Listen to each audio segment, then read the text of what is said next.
A hot wind moves through Deadwood in the summer of 1876. The street is loud with boots, wagon wheels, and shouting. Gold has pulled men here, many carry a gun. Inside a crowded saloon, smoke hangs in the air, cards slap, coins clink. Someone laughs too hard, trying to sound brave. Then the door opens, and the room shifts. He is tall and quiet, with long hair and a neat mustache. His eyes do not wander for fun. They search like a man counting exits. People glance at him, then glance again, because they know the face. Some look nervous.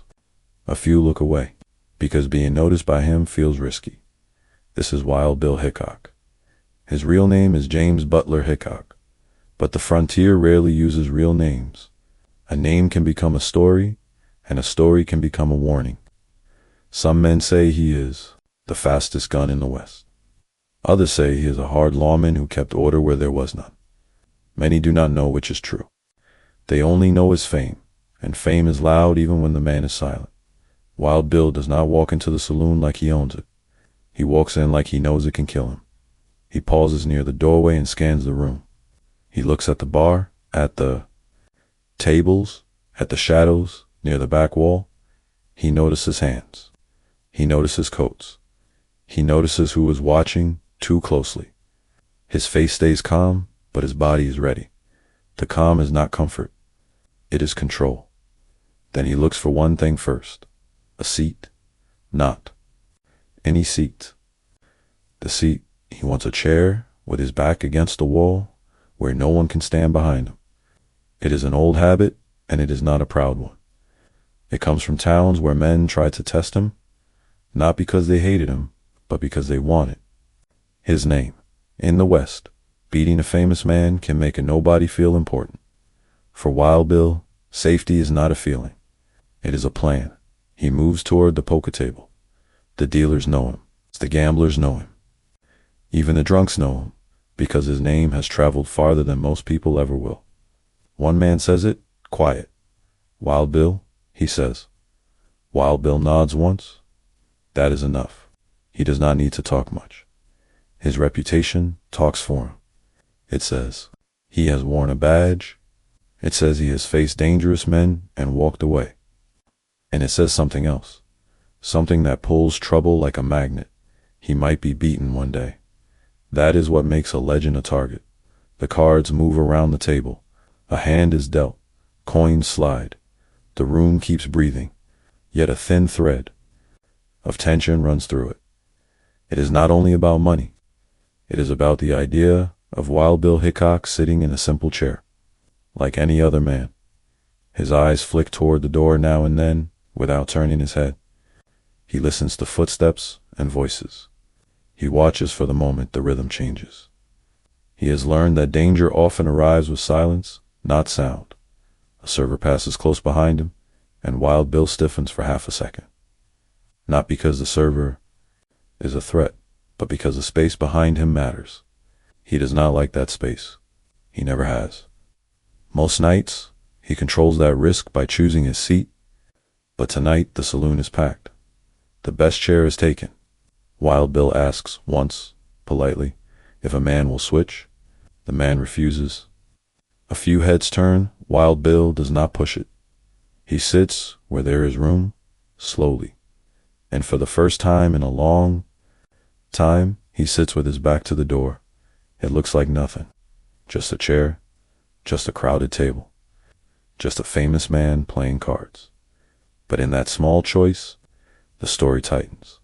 Because Wild Bill Hickok has lived by one rule: never give the West a clean shot at your back. He has survived gunfights, hard rides, and angry towns. He has walked into danger wearing a badge and walked out wearing a stare that makes men step aside. Yet the West is not only open street fights, it is also envy at the bar, quiet hatred behind polite words, and strangers who want to become somebody. And Deadwood is full of strangers. Wild Bill keeps his face calm. He places his bet. He watches the cards. He acts like a man at a game, not a man at war. But inside that calm is a pressure he never shares. He knows his name is larger than his body. He knows some people want to shake his hand, and some people want to end him. Outside, dust rolls along the road. Inside, the poker game continues, steady as a clock. Wild Bill sits tall, eyes forward, as if readiness can bend fate. It cannot. This is where the true story begins. Not with a gunshot, but with a famous man trying to live a normal hour in an abnormal world. Not with noise, but with the dangerous space behind him. And somewhere in that smoky room, a shadow moves closer. Long before anyone called him Wild Bill, he was just James Butler Hickok, a farm boy growing up in Illinois. The land around him was wide and green, but life was not soft. The work started early and ended late. In a frontier-style home, everyone had a job. Wood had to be cut, water had to be carried, crops had to be watched, winter could be cruel, and money was never easy. James learned something important in those years. On the edge of America, people did not talk about fairness the way they did in big cities. They talked about survival. Strong men decided what was right, and weak men often paid the price. A boy could grow up two ways in that world. He could learn to stay quiet and keep his head down, or he could learn to stand up, even when standing up was dangerous. James did not like to look away. He was not the loudest boy. He was not the kind who picked fights for fun. But he had a sharp sense of right and wrong, and once he believed something was wrong, he could not pretend it was fine. People later remembered that about him. They said he had a steady stare. They said he did not scare easily. They said he had a stubborn streak that would not bend. Those traits sound like the start of a hero's story. But on the frontier, stubbornness could also be a problem. A stubborn boy could get hurt. A stubborn boy could make enemies. James did not think about that much. He only felt something burn in his chest when he saw someone being pushed. In his teen years, James saw the kind of trouble that came from men who enjoyed power. Some bullied others with fists, some bullied with threats, some used money, others used fear. Even in quiet towns, violence could sit in the corner like a sleeping animal. One day, James watched a stronger boy shove a smaller one. It was not a big event. It happened fast, like many small cruelties do. Most people looked away, because looking away was easier. James did not look away. He stepped in. He did not act like he was trying to be brave. He simply moved as if it was his job. The older boy laughed and said something mean. James did not laugh with him. He stood there calm and told him to stop. The bully thought it was a joke. Then he saw James was serious. The bully's smile faded. That moment lasted only a few seconds, but it revealed something about James Hickok. His courage was not about showing off. It was about refusing to accept a wrong thing as normal. The bully walked away, but not because he suddenly became kind. He walked away because James made the cost feel real. Later, when James was older, people would tell stories about him and say, "That boy always had a streak in him." They said it like he was born a legend. But the truth was simpler and more human. James had a heart that reacted quickly to unfairness. And that reaction shaped his whole life. As James grew, the country itself was changing. The frontier line was moving west. New towns rose and fell fast. Men traveled for land, for work, for gold, for a fresh start. But a fresh start rarely meant peace. It often meant more risk. James heard about the West like everyone else did. Some people spoke of it with excitement. Some spoke of it with fear. To James, it sounded like a place where a man could become whatever he was willing to fight to become. And James was willing. He left home young, carrying more confidence than money. Like many men of his time, he took whatever work he could find. He learned to ride well. He learned how to read people. He learned that a calm voice could stop trouble before it started, and that a steady hand mattered when trouble did start. But the West did not reward good intentions. It rewarded results. James began to see that stopping bullies in a town was one thing, Stopping hard men on the frontier was something else. These were not schoolyard fights. These were disputes where lives could end in seconds. And when a man died, people did not always ask who started it. They asked who finished it. That was the kind of world James stepped into. At first, he tried to stay practical. Work, eat, sleep, move on. But trouble has a way of finding a man who refuses to look away. James's reputation for standing his ground began to travel. In those days, reputation traveled on wagons and rumors. It moved along trails, through campfires, into saloons, and out the next morning, men started to notice him. Some admired him. Others wanted to challenge him, because in the West, a quiet man with a steady stare could be seen in two ways. He could be seen as useful, or he could be seen as a threat. James did not ask to be tested, yet tests came anyway. A man would say, "I heard you're tough." Another would laugh and say, "I don't believe it." Sometimes the words were friendly, and sometimes they were poison wrapped in a smile. But the meaning underneath was always the same. Prove it. James learned to handle those moments with care.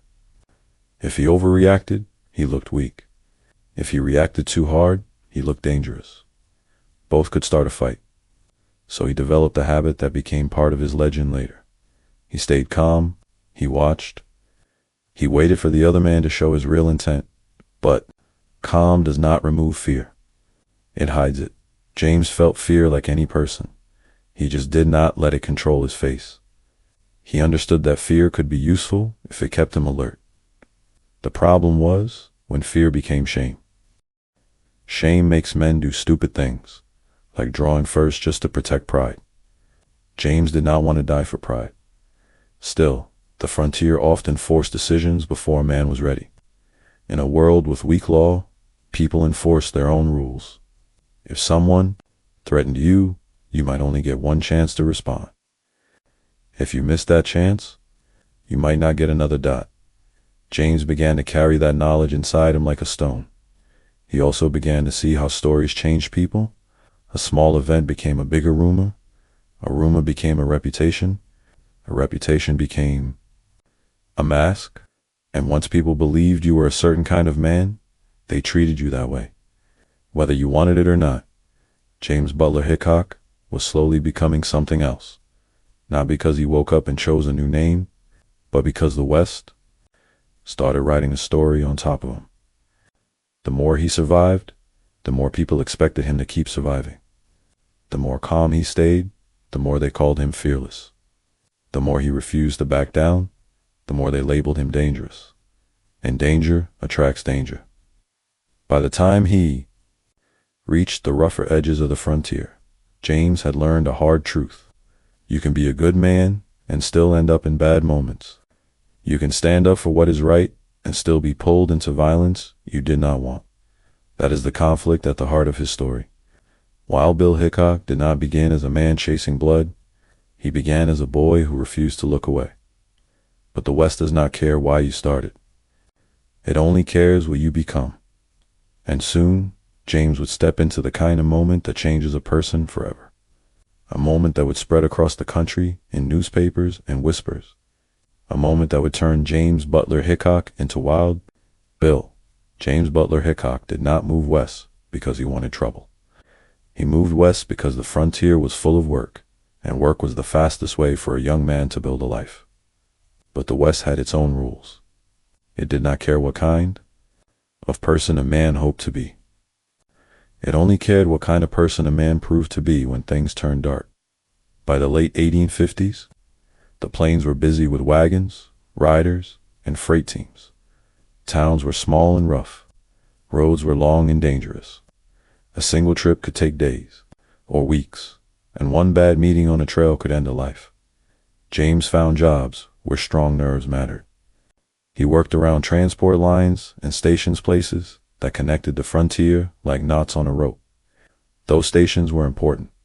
They carried mail, supplies, and people. They also attracted crime, because where money and goods move, hungry men follow. James began to understand that on the frontier, Danger rarely arrived wearing a clear sign. Sometimes it looked like a friendly stranger. Sometimes it looked like a man asking a simple question. Sometimes it looked like someone who felt insulted and wanted payback. Every day taught him to watch small details, a man's eyes, a man's hands, the way a voice changed when it stopped being friendly. James learned to read a room the way other men read a newspaper, and he learned something else. Reputation spread fast out here because stories were the only entertainment most people had. If someone saw a man stand firm, they told it like a legend by the next campfire. If someone saw a man back down, they told that story too, and those stories could follow a person for years. James did not chase attention, but attention started to chase him. He was tall and carried himself in a steady way. He spoke plainly, he did not act scared when others did, and he did not let insults push him into stupid choices. That made him different. Some men respected it. Some men hated it. And hatred, on the frontier, often looked for an excuse. The tension in the country also grew during those years. The nation argued about slavery, law, and power. Violence was not only in saloons, it was in politics, on farms, and along borders. People were angry, and anger spilled easily. In that world, James kept moving forward, working, learning, surviving. Then came the kind of day that does not feel important at first. A day that begins like any other. A station, a few men, hard words, old grudges, and a moment where everything changes. At one small station on the frontier, James became part of a conflict that had been building for a while. Some men believed they were owed money or respect. Others believed they were being threatened. Nobody trusted anybody. And the more people argued, the more likely it became that someone would try to settle it with force. The thing about violent moments is that they often start with something small. A debt, an insult, a rumor, a man who feels embarrassed in front of others. That day, a man came toward the station, angry and ready. He was not alone. He had support, and he did not come to talk softly. James could feel the change in the air before the first move was made. He saw it in the speed of footsteps. He heard it in the rough tone. He knew what it meant when men showed up certain ways, with certain faces. This was not a normal visit. James did not want to be a killer, but he also did not want to be a victim. And that is where the frontier forced its decision onto him. The argument arose fast. Voices sharpened. Words turned into threats. The space between men started to feel too small. On the frontier, when a man feels cornered, he may act first just to avoid being acted upon. James tried to hold the line. He did not shout. He did not beg. He stood his ground. Then someone moved too fast, too hard in the moment snapped. A struggle, a weapon, a burst of violence that lasted seconds but would echo for years. When the dust settled, men were dead, and James Butler, Hickok, was still standing. That is the kind of event that changes a life even if the man never speaks about it again, because surviving violence is not the same as winning. A person can survive and still lose something inside. James had crossed a line that cannot be uncrossed. He had taken life, whether he believed it was defense or necessity. The result was the same. The frontier now saw him through a new lens. People did not ask first what led to it. They asked how it happened. They asked how many shots. They asked who fell first. They asked if James was calm. They asked if he was fast. They turned a hard, ugly moment into a story, and the story grew. The West loved simple stories. It loved clear heroes and clear villains. Real life is messy, but people prefer clean lines. So the rumor mill did what it always did. It smoothed out the rough parts and painted the picture in bold colors. Some said James had been brave. Some said he had been ruthless. Some said he had been almost unreal, like a man made for Gunsmoke. James did not control those words. He could Not once a story leaves the mouth. It belongs to the crowd, and the crowd wanted Wild Bill. At first, James may have felt a strange relief. If people feared him, maybe fewer men would test him. Maybe he could work in peace. Maybe a reputation could protect him.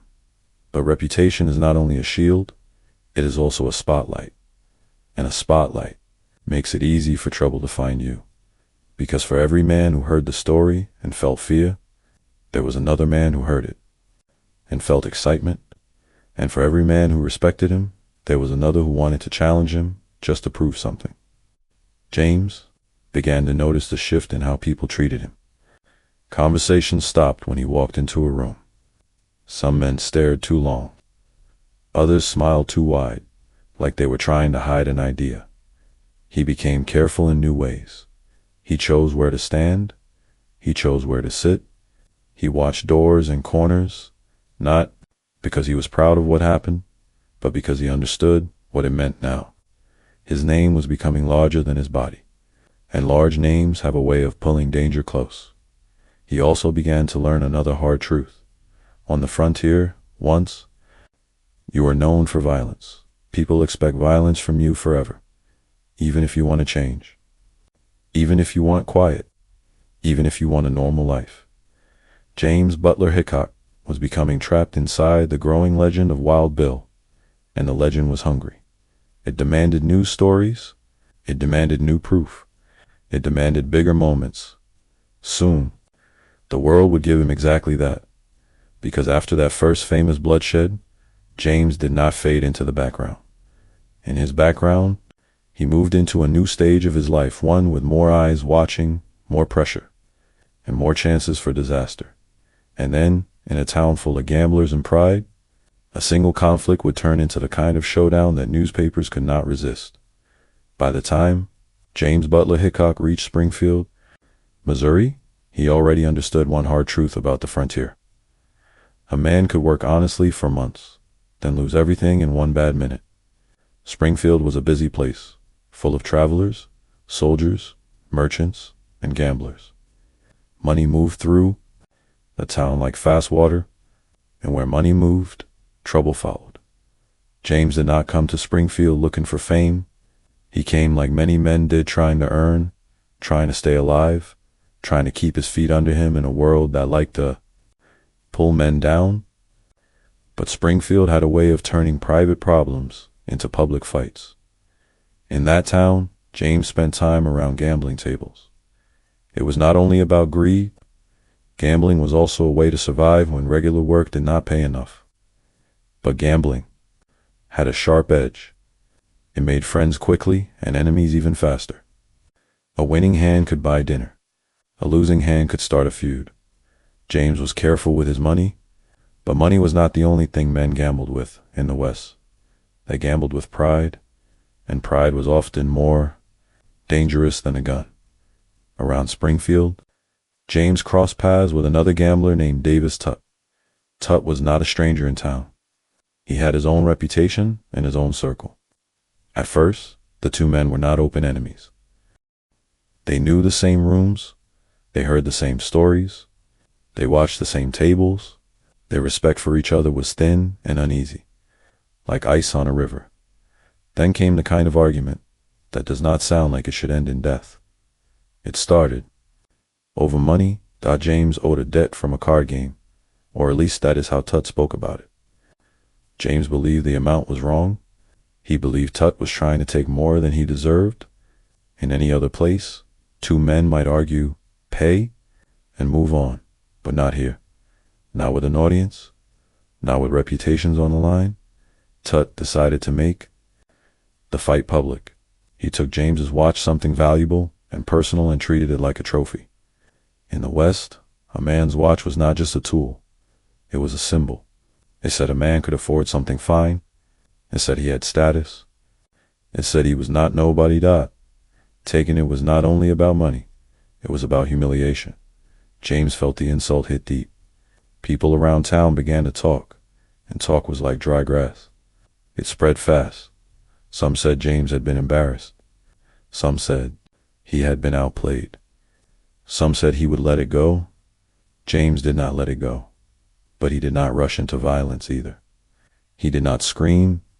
He did not flip a table. He did not draw a gun in a crowded room. Instead, he did something more dangerous. In that time and place, he set a clear boundary. He warned Tut calmly that the watch needed to be returned. He said if Tut wore it in public again, there would be trouble. The words were plain. The message was sharp. James was not trying to start a fight.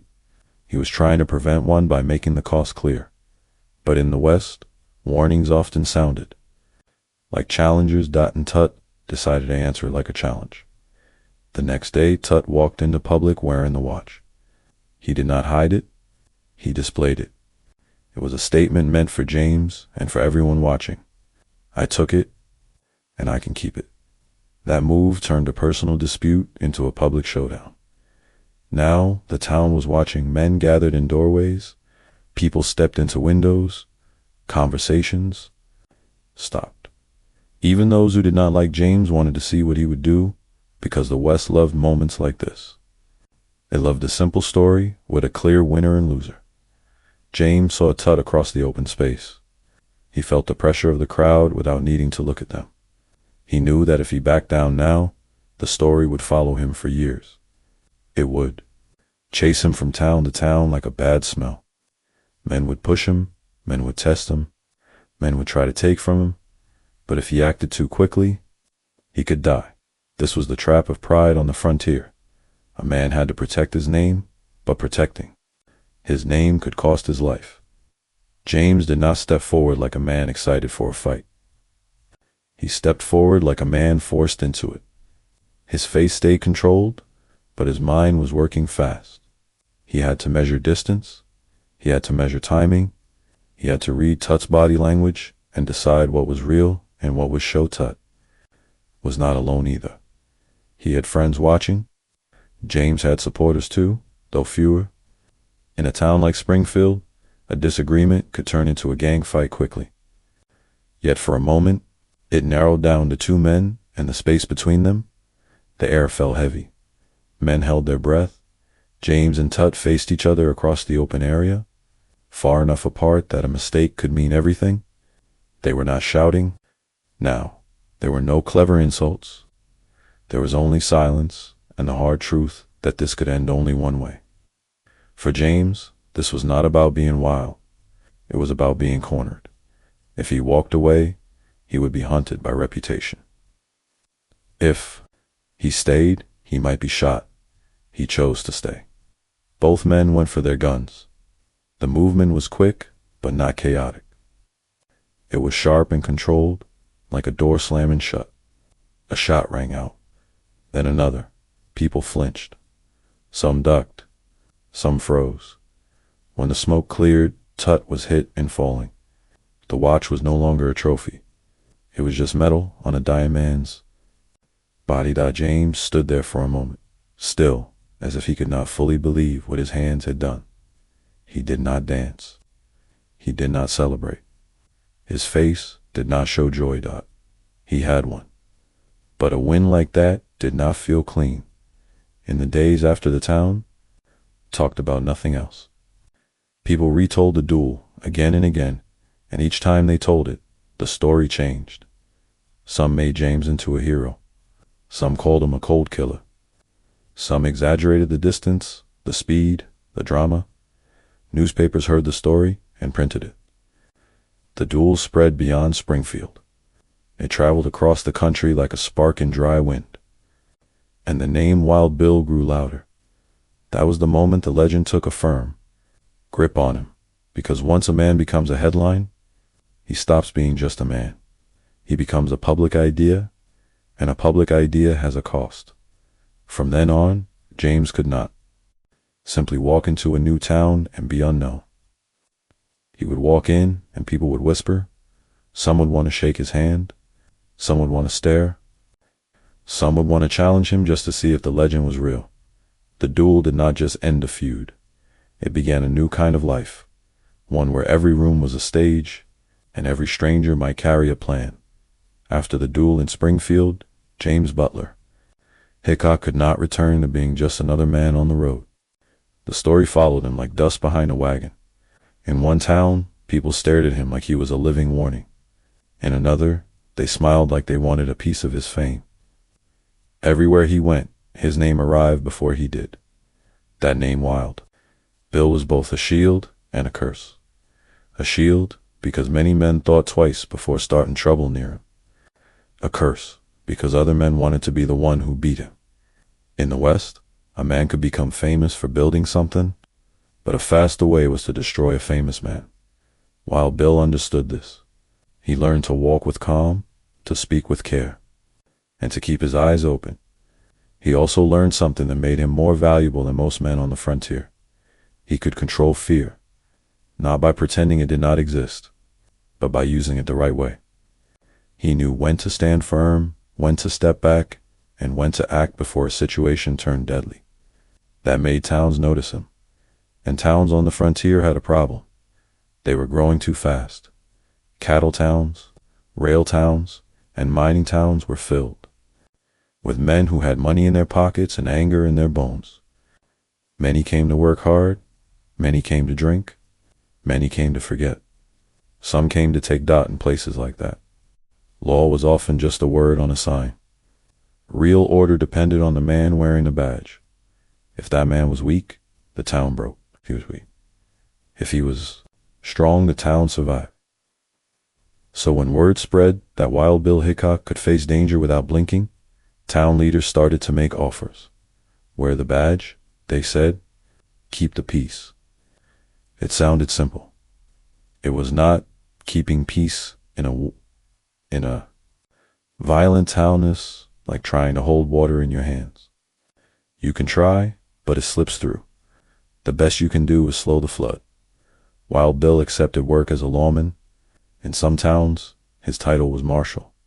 In others, he was a special officer. The words changed, but the job stayed the same. He was expected to stand between order and chaos. One town in particular showed him what that really meant. Abilene, Kansas. Abilene was a cattle town, busy, loud, and dangerous. Cowboys arrived after long drives, with weeks of dust on their clothes and pay in their pockets. They came ready to celebrate. They drank hard. They argued fast. They carried pistols like they were part of the body. The streets were full of life, but the life was wild. Saloons stayed crowded late into the night. Music and shouting mixed together. A chair scraping the floor could turn into a fight. A joke could turn into a knife. A look could turn into gunfire. Town leaders wanted Abilene to be successful, not feared. They wanted business, not blood. They needed someone who could push back against the violence without starting more of it. They hired Wild Bill. When he arrived, some men were happy to see him. Others were not. A strong marshal meant fewer fun nights. It meant rules. It meant consequences. Men who enjoyed pushing limits do not like consequences. Wild Bill understood that he could not control the town by being cruel. Cruelty creates enemies, and enemies in a town full of guns do not disappear. They wait dot instead. He used a different method. He set clear rules and enforced them the same way every time. No guns in certain areas, no shooting for fun, no threats in the street, no drunken men swinging weapons like toys. He did not scream these rules. He simply made them real. If a man broke the rules, Wild Bill would step in. He did not rush. He did not panic. He approached like a storm that already decided where it was going. His voice stayed steady. His eyes stayed locked. He told men what to do in simple words. Put it down, go home, hand it over. Many men obeyed, not because they suddenly became good, but because they could see that Wild Bill meant it. He was not acting. He was not bluffing. And he was not eager to kill. That part mattered.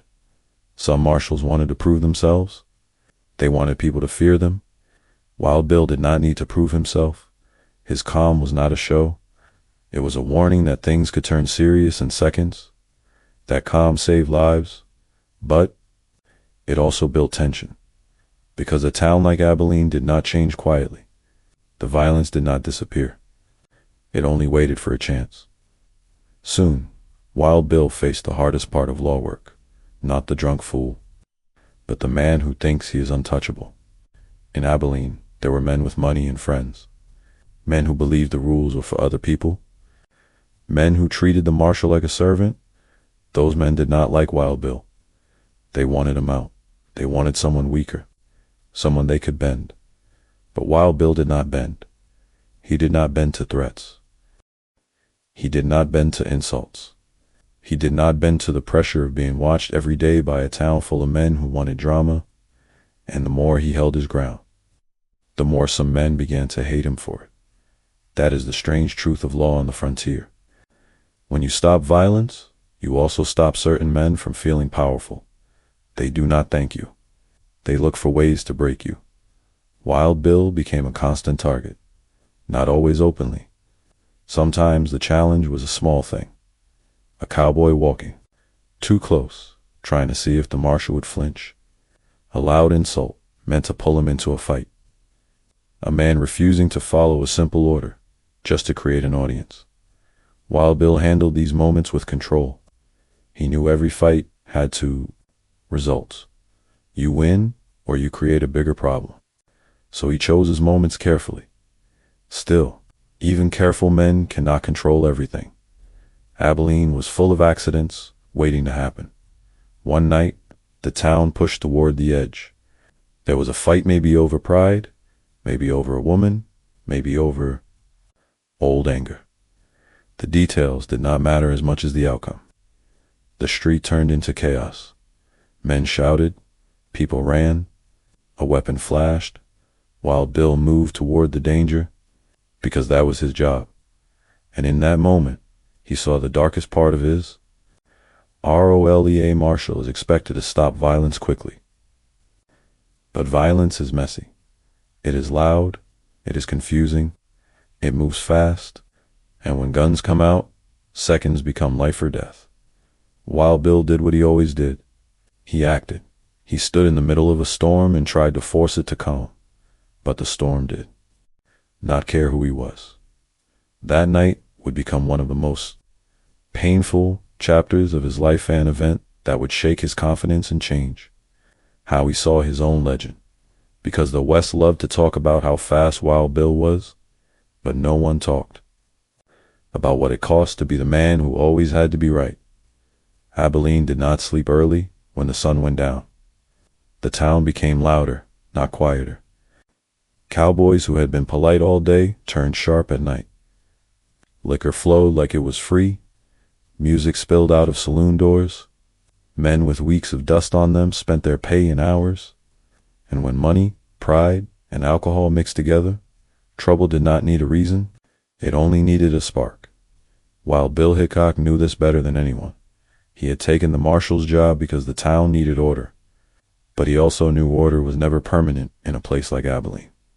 It had to be rebuilt every night, like stacking stones in a river. The current always tried to knock them down. That is why Wild Bill moved through town like a man carrying a quiet burden.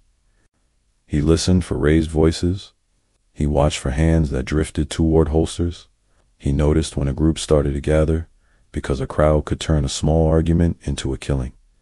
He did not enjoy being feared, but he used fear because it was one of the few tools that worked here. Still, a marshal cannot control everything, and some men in Abilene did not want to be controlled at all. One of those men was named Philco. Philco was not a simple troublemaker. He was a gambler, a businessman, a man with pride and a sharp tongue. Some people liked him, some did not. But one thing was clear. He did not respect Wild Bill's authority the way the town leaders hoped he would. To Philco, Wild Bill was not a peacekeeper. He was an obstacle. Philco had his own kind of power. He knew people, he had money, he had friends in the right places, and he had something else. An attitude that could turn any moment into a fight. For weeks, tension had been building between the two men. Not always openly, but in the way they watched each other. in the way a sentence could sound polite but carry a hidden threat, in the way a man can smile and still mean harm. Wild Bill did not chase conflict with Philco. He tried to do his job and keep the town from burning. But the problem with strong rules is that they make stubborn men feel trapped, and trapped men often explode. Then came the night it finally happened. The streets were crowded, the air was warm, the lights from saloons stretched onto the ground like thin gold.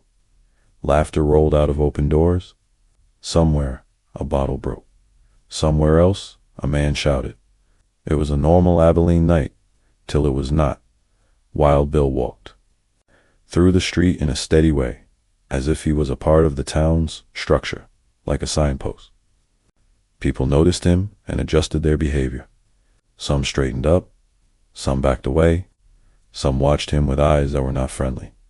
Philco was out that night too. When the two men came close, something in the air sharpened. It was the way a storm feels before it hits quiet, heavy, charged. Philco spoke first, and his words were not calm. He was angry, or maybe he only wanted Wild Bill to think he was. Sometimes the West was like that. A man did not have to hate you to start a fight. You only had to want the moment. Philco said something that sounded like an accusation, a claim that Wild Bill was doing his job wrong, a claim that he was pushing too hard, making the town miserable, acting like a king. Wild Bill did not rise to the bait. He had learned that arguing in public was a trap. The more you argued, the more the crowd grew. The bigger the crowd, the more dangerous the moment became. He spoke in a low voice, simple words, a direct order. Philco did not like orders. The argument grew faster than it should have. Men nearby slowed down to watch. Someone stepped into a doorway for a better view. Someone else moved closer, hungry for drama. Wild Bill could feel the crowd forming, like animals circling a fire. Then Philco did something that made the whole moment change. He reached for a weapon. It was quick, not a slow threat, but a fast decision. Wild Bill moved at the same time. In that instant, everything became sharp and narrow. There was no town anymore, no music, no laughter. There was only distance, movement, and the hard truth that one of them might die in the next second. Shots broke the night. The sound hit the street like a hammer. People screamed, some ran, some froze. Horses shifted and stamped, pulling at reins. Wild Bill fired toward Philco, because he had to. The marshal could not wait and hope the other man stopped. In a gunfight, hope is useless. Philco stumbled. Wild Bill fired again. Philco fell for a heartbeat. It looked like the fight was over, but Wild Bill did not relax. He had learned that the most dangerous moment is often the moment after you think you have one. Men pretend to fall and fire from the ground. Men reach for hidden guns. Men have friends nearby who want revenge. So Wild Bill kept his eyes open and his body ready. Then it happened. Movement in the darkness. A figure rushed forward, fast and sudden. Wild Bill saw the shape and reacted like a man trained by 100. Hard moments, he turned and fired, because his brain read the movement as a threat. The shot hit, the figure stopped, and then the truth landed. Like a stone, it was not an enemy. It was Mike Williams, a man on Wild Bill's side, an officer, a helper, someone trying to reach him in the chaos. The street went silent in a different way now. Not the silence of danger, but the silence of shock. Wild Bill stood still for a moment, as if the world had slipped sideways.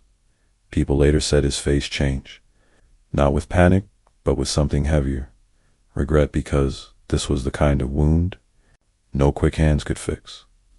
Philco was down, and that was one kind of outcomer. Violent man dead in a violent town. The West accepted that. It even expected it. But Mike Williams, that was different. That was the nightmare under every lawman's badge. The moment you act fast to save lives and your speed becomes a tragedy. Wild Bill did not celebrate. He did not talk big. He did not act like a hero in a story. He acted like a man who suddenly felt the full weight of what his job demanded. The crowd, which had been hungry for drama seconds ago, began to back away. Their excitement faded into fear and sadness. Even the toughest men understood this was not a clean victory. This was a mess, and Wild Bill was standing in the middle of it. After that night, something changed in him.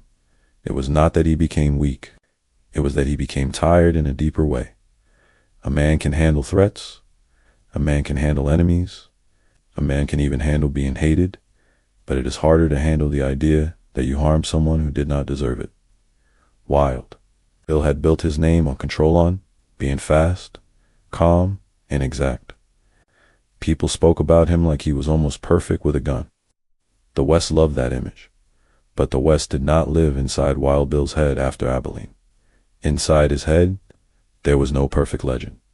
There was only the memory of smoke, movement, and the terrible second when a friend became a target.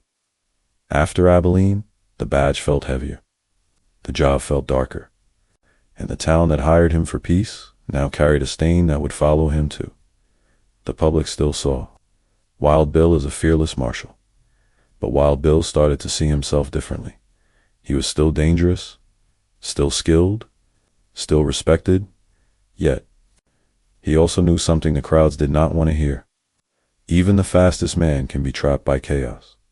And when that happens, a legend does not protect you. It only makes the pain louder. After the night in Abilene, Wild Bill Hickok did not feel like a winner. The town had hired him to stop violence, and he had stopped it.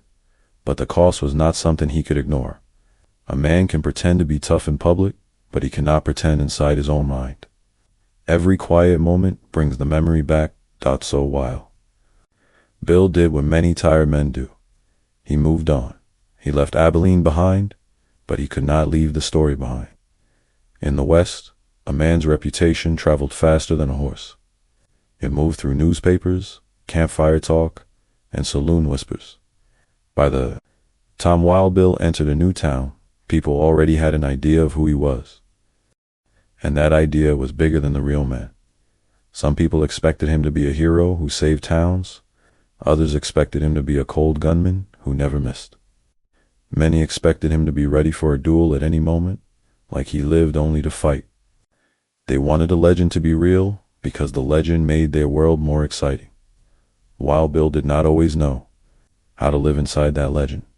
He was not a man who liked being crowded. He did not like strangers leaning close, staring, asking questions, touching his coat like it was a souvenir. He also did not like the way some men smiled at him with a hidden plan behind their eyes. Because fame on the frontier did not feel like applause. It felt like hunting season. Wild Bill began to notice the pattern. In every town, there were three kinds of people. The first kind wanted a story. They wanted to say they met him, spoke to him, drank near him, watched him play cards. They wanted a memory to take home. The second kind wanted to use him. Town leaders, businessmen, and organizers wanted his name on their side. If Wild Bill stood near a doorway, the place looked safer. If Wild Bill joined an event, the crowd grew bigger. His name was a tool.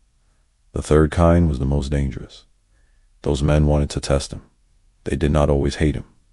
Sometimes they admired him, but admiration on the frontier could still be violent. A man could admire a legend and still want to prove he was stronger.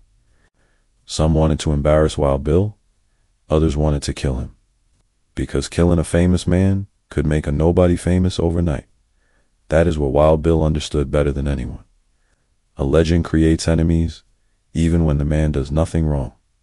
So, he became more careful. He chose his routes through town like a soldier. He stayed aware of who entered a room. He watched reflections in windows. He listened to footsteps behind him. He sat where he could see the door. He kept his back protected whenever he could. People called it paranoia. To Wild Bill, it was survival. But there was another problem growing inside him, and this one could not be solved by watching corners. His eyes were changing. At first it was Small, abler, that came and went. A face that looked clear in daylight, but soft at night. A card edge that did not seem as sharp. He did not talk about it much, because a man's weakness was a dangerous thing to share in the West. If people believed you were losing your edge, they came faster. Wild Bill still carried himself like the man everyone feared. He still wore his weapons. He still moved with a steady calm. But inside, he felt something that scared him more than gunfire. Uncertainty, because so much of his survival was built on seeing danger early. If his eyes failed him, his whole system fell with him. He tried to live anyway. He tried to work where he could. Sometimes he traveled with military units as a scouting guide. He knew land and movement. He knew how to read trails, how to stay quiet, how to find water, how to stay alive in open country. But even when he worked as a scout, men still talked about the gunfights. They did not talk about the long rides, the cold nights, the boring days, the heavy work. The crowd always chose the most dramatic pieces of a man's life. And then, as the years passed, the country began to change again. The frontier was becoming a business. People in the East wanted Wild West stories, but they wanted them safe. They wanted them on a stage, in a theater, as entertainment. They wanted real danger turned into a show. And Wild Bill Hickok, whether he liked it or not, was one of the biggest names they could sell. So offers came. Appear here. Join this. Let people see you. It sounded strange, but it was real. A living man was being treated like a living poster. Wild Bill did not love the idea, but he needed money, and he was tired of running from his own fame. If his name could earn, maybe it could buy him some peace. So he stepped into the world of performance. In that world, people stared at him under bright lights. They clapped for the idea of him. They wanted him to act like Wild Bill. They wanted the legend, clean and simple, without the messy truth. But the truth is, Wild Bill was not built for pretending. He was not a smooth talker on stage.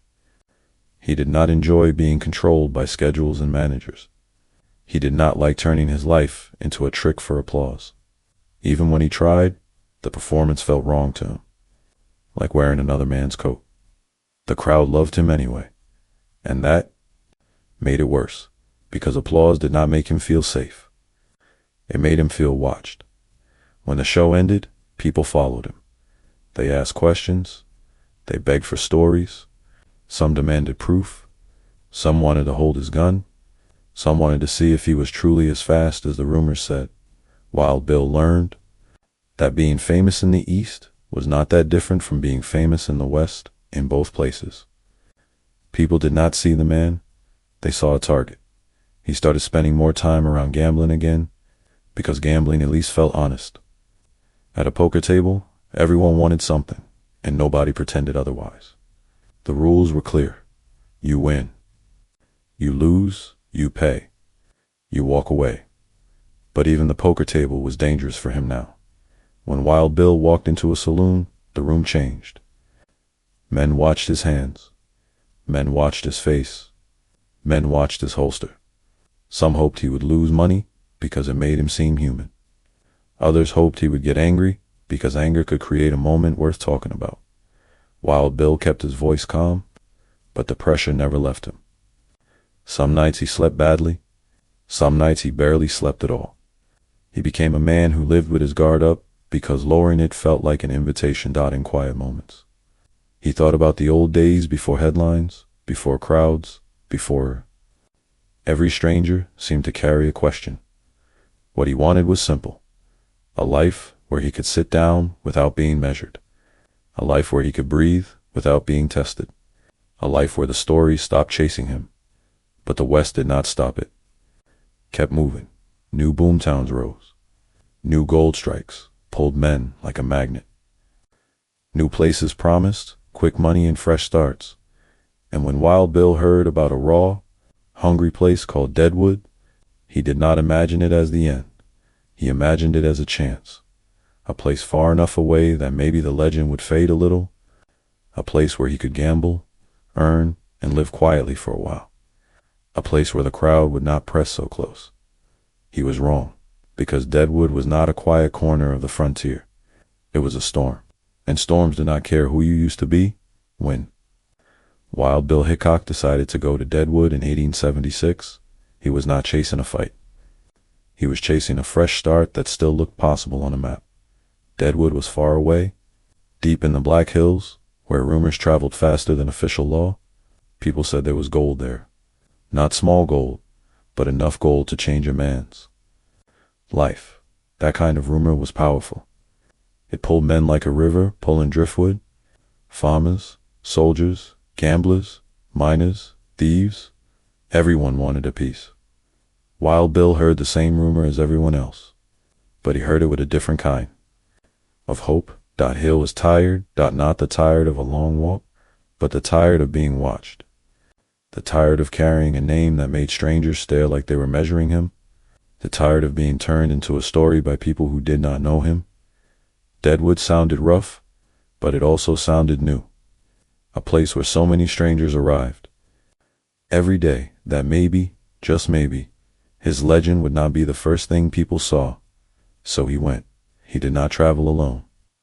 On the trail, a man often needed company, and Wild Bill was smart enough to know that even a famous man could be robbed or ambushed. He traveled with a small group that included people he trusted, like Charlie Uter, a teamster and frontiersman.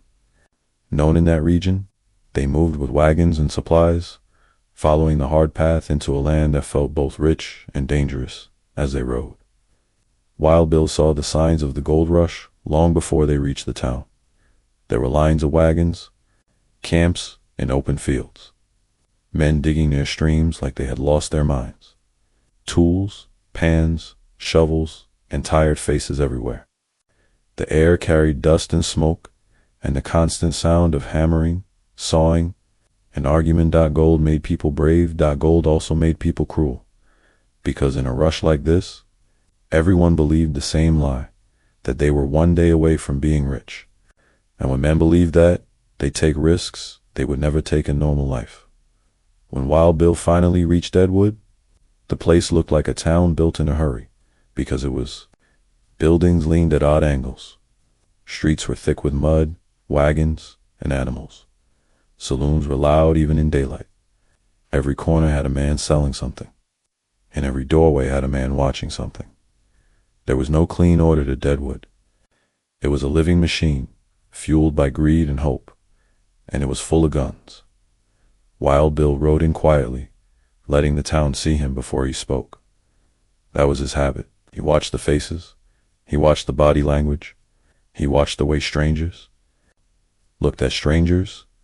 Deadwood had a special kind of danger. Not the danger of one known enemy, but the danger of 10,000 unknown ones. In Abilene, he had dealt with cowboys and pride. In Springfield, he had dealt with a public challenge. In Deadwood, he faced something worse. A town where no one was really in charge. A place where a man could disappear and nobody would ask too many questions. Wild Bill did not like places like that, but he also understood them. He had lived long enough on the frontier to know that law did not start with papers. It started with the kind of men who were willing to enforce it, and Deadwood did not have enough of those men. That meant every personal problem could turn into a deadly problem, and every small insult could become a reason to shoot at first. Wild Bill tried to keep a low profile. He did not march around like a hero arriving. He did not make speeches. He did not boast. He focused on simple things: finding a place to stay, setting up his gear, and figuring out how to earn money in a town where money changed hands fast. But keeping a low profile was not easy for him, because his face was already famous in the saloons and streets. People noticed him. Some recognized him right away. Others recognized him after someone whispered his name. The whisper spread like a match in dry grass. Wild Bill is here. That one sentence changed the temperature of every room he entered. Some men smiled and wanted to shake his hand, like meeting him would bring them luck. Some men stared too long, like they were trying to decide if he looked older than the legend. Some men looked away because they knew famous men attracted trouble, and they did not want to stand too close when trouble arrived. Wild Bill felt all of it. He was polite, but he did not relax. He did not laugh loudly. He did not drink carelessly. He kept his mind clear, because Deadwood was not the kind of place that forgave mistakes. He also knew something else that few people understood. His fame was aging faster than he was. In the West, a man could be praised for years, and then one rumor about weakness could flip the whole story. While Bill's eyesight had been bothering him more, and he did not like it, he did not speak openly about it, but he felt it at card tables and in dim rooms. He sometimes needed to focus harder to see details that used to be easy, in a normal life. That would be an ordinary problem in Wild Bill's life. It was dangerous, because if people believed his edge was slipping, more men would want to test him. Deadwood had plenty of men who lived for tests. Wild Bill spent time gambling, because gambling was one of the few ways he could earn in a place like that. It also kept him close to the information flow. At a poker table, men talked, they bragged, they complained, they hinted at plans. Wild Bill listened without looking like he was listening. He learned quickly that Deadwood was filled with unstable energy. Miners fought over claims, drunks fought over women, men fought over insults that happened only in their own heads. And behind it all, money sat like a prize on the table. The town had rules sometimes, but the rules were shaky. If a man was popular, he could break them. If a man was disliked, he could be punished without proof. That uncertainty was dangerous for everyone. It was especially dangerous for Wild Bill, because he was not just a gambler in Deadwood. He was a symbol walking through a lawless town, and symbols attract men who want to make a name. Wild Bill began to sense something else, an invisible pressure, like he was being followed by a story that wanted a final chapter. He tried to ignore that feeling. He tried to focus on practical things, winning enough money to stay comfortable, staying close to trusted friends, and avoiding situations that felt wrong. He chose seats where he could see the room. He avoided standing with his back exposed. He kept his weapons ready, but he did not display them like a threat. Even so, Deadwood did not feel like a place where a man could stay careful forever. There were too many strangers, too many angry people, too many men who wanted attention, and Wild Bill, without trying, was the biggest attention in town. He was not searching for death. He was searching for a few calm months. But the West had never given him calm for long. And Deadwood was not about to start. Deadwood stayed noisy even when the sun went down. In 1876, the town felt like a living thing that never rested. Men chased gold all day and chased escape all night. The streets were packed with boots and mud. Inside the saloons, laughter and anger lived side by side. While Bill Hickok tried to keep his life small in his loud place, he did not walk around looking for trouble. He did not wear his fame like a crown. He moved carefully, like a man who understood that danger often came from the side, not the front. People still noticed him, of course. A face like his could not hide in Deadwood. The legend arrived in every room before the man did. Wild Bill's closest friends could see the change in him. He was still strong and still steady, but he was also worn down. He had carried too many hard moments. He had watched too many men die. He had felt the weight of mistakes that could not be undone. And he had grown tired of strangers looking at him like he was a story instead of a person. That is why he followed. Habits. Habits were his quiet armor. One habit mattered more than most. When he sat down, he wanted his back to a wall. It was not about being rude. It was not about being proud. It was about control. In the West, a man who sat with his back to an open room gave the world a gift. While Bill did not like giving gifts to Danger Dot in Deadwood, he tried to keep that rule. But Deadwood was crowded. Deadwood was messy. Deadwood did not bend to a man's rules, even if the man was famous.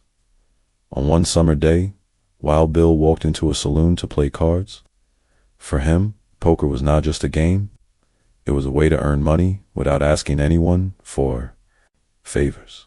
It was also something he understood. The rules were simple. The risk was clear, and in a strange way, the poker table felt more honest than the street.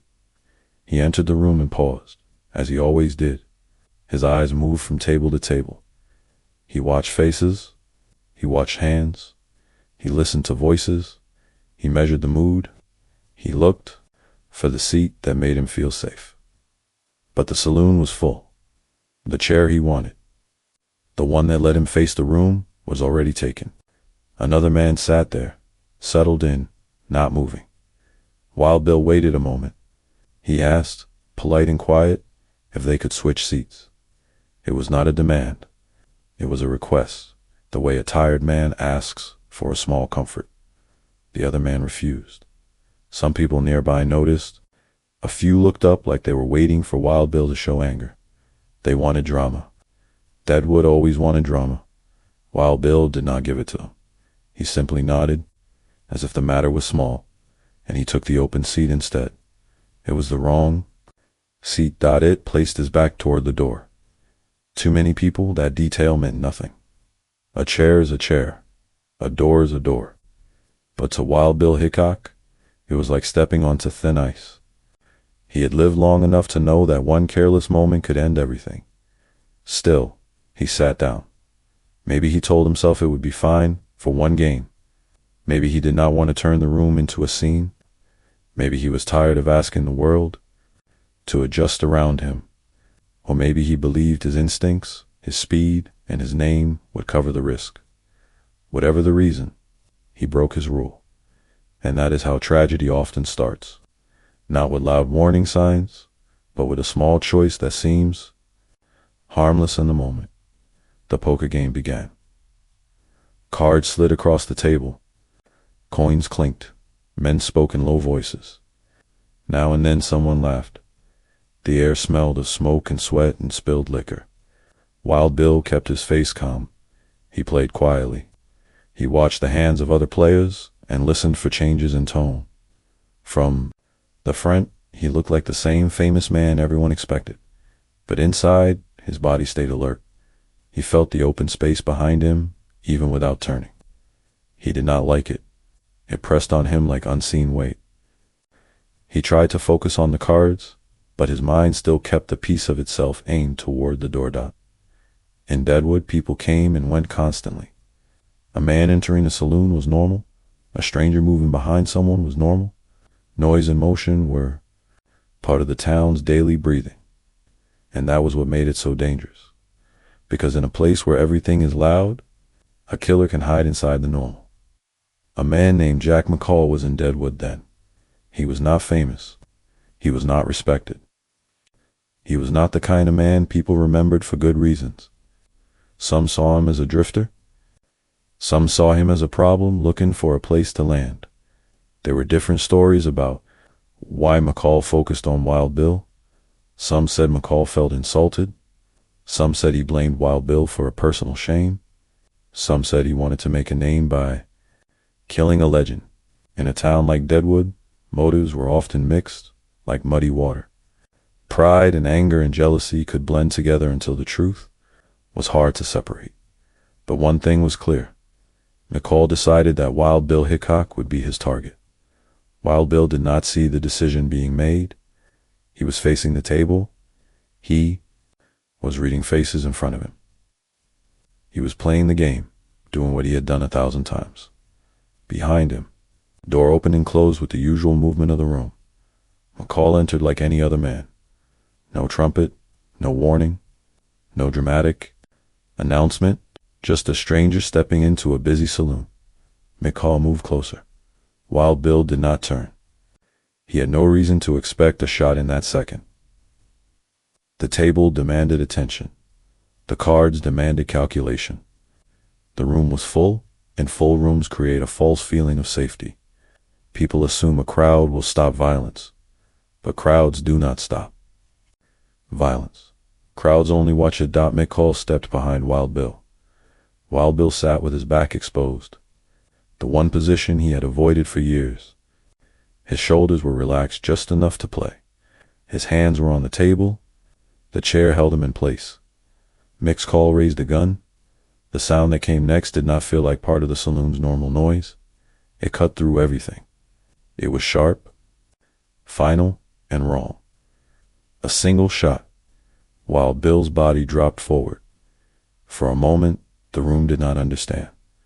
Then it did, and panic spread fast. Some men jumped back, some froze, some shouted, chairs scraped, someone yelled his name.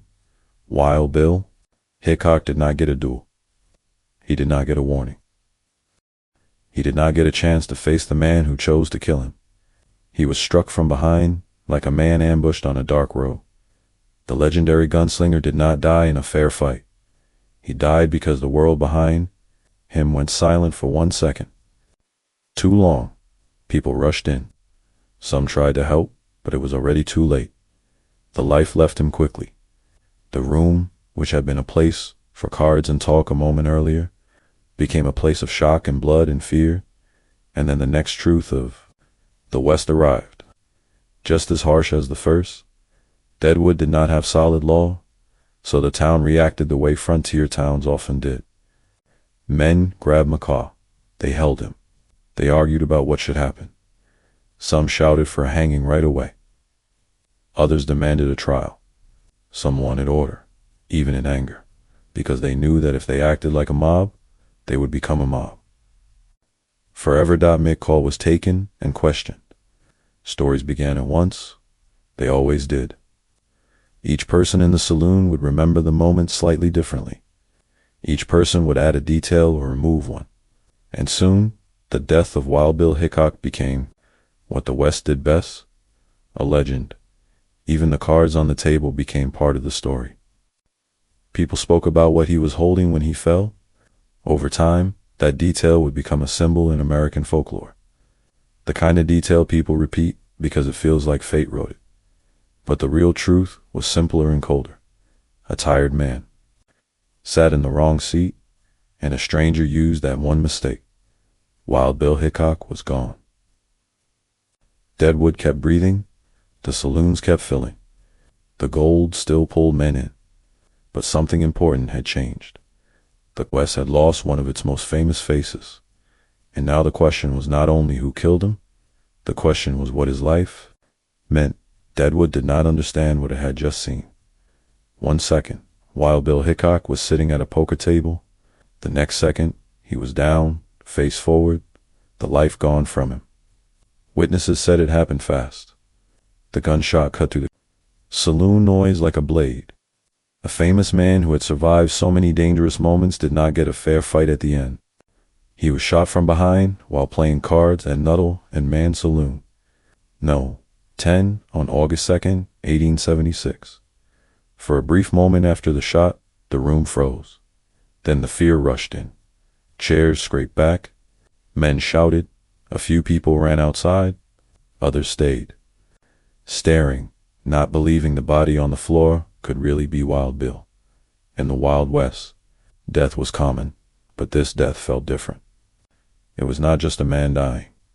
It was a legend falling in the mud. The shooter, Jack McCall, did not escape far.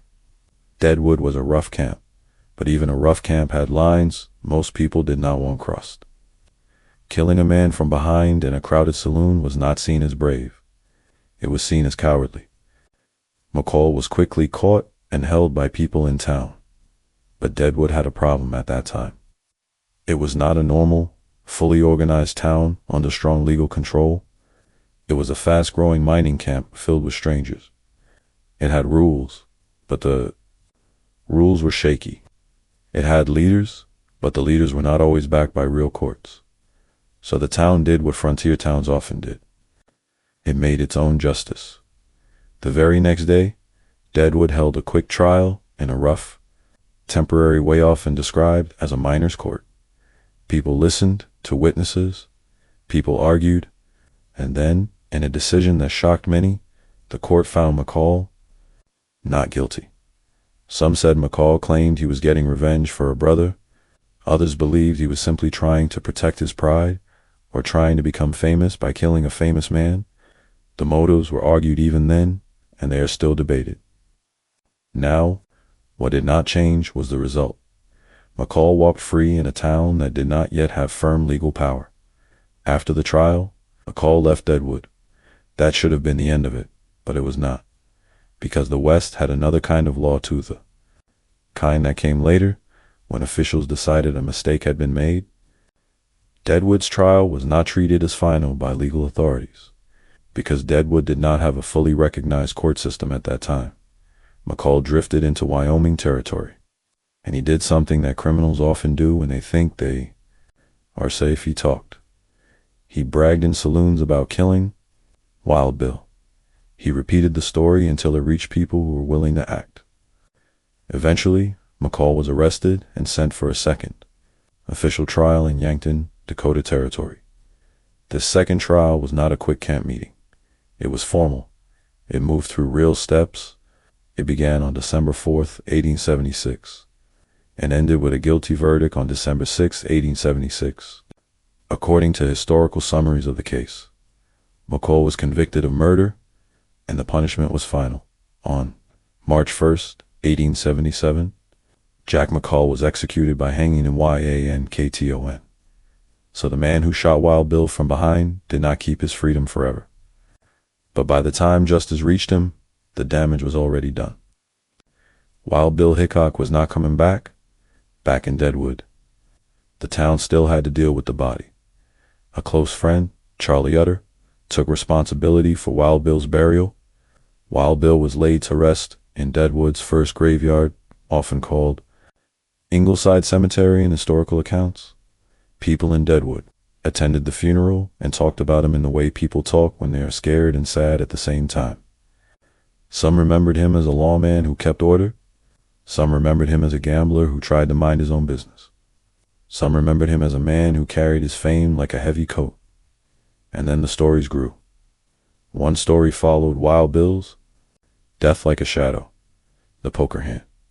Many people later repeated that Wild Bill was holding a famous set of cards when he died, often called the dead man's hand. Over time, the details became part of American folklore. Whether every detail is perfect or not, the meaning is clear. People wanted his death to feel like fate, not just violence. Years later, in 1879, Wild Bill's remains were moved to Mount Moriah Cemetery above Deadwood. Local accounts say Charlie Utter handled the move, and some stories say Calamity Jane pushed for it. However the reason, the result is where his story rests today, high above the town that became his final chapter. And that is the strange thing about Wild Bill Hickok. He lived in a world that demanded legends, and he became one. But when his life ended, it did not look like a movie scene. It looked like something more real, more sad, and more human. He was not only a gunfighter, he was also a man who worked as a scout, wore a badge, rode long miles, and tried to stay alive. In places where law was thin, he was a man who learned to watch doors. A man who trusted habits more than luck. A man who understood that the West did not always kill you in the street. Sometimes it killed you when you finally sat down in the end. Wild Bill's true biography is not only about speed or fame, it is about pressure. It is about what happens when the world turns a human being into a target. And it leaves one final question hanging in the air like smoke in a saloon. Was Wild Bill killed by Jack McCall?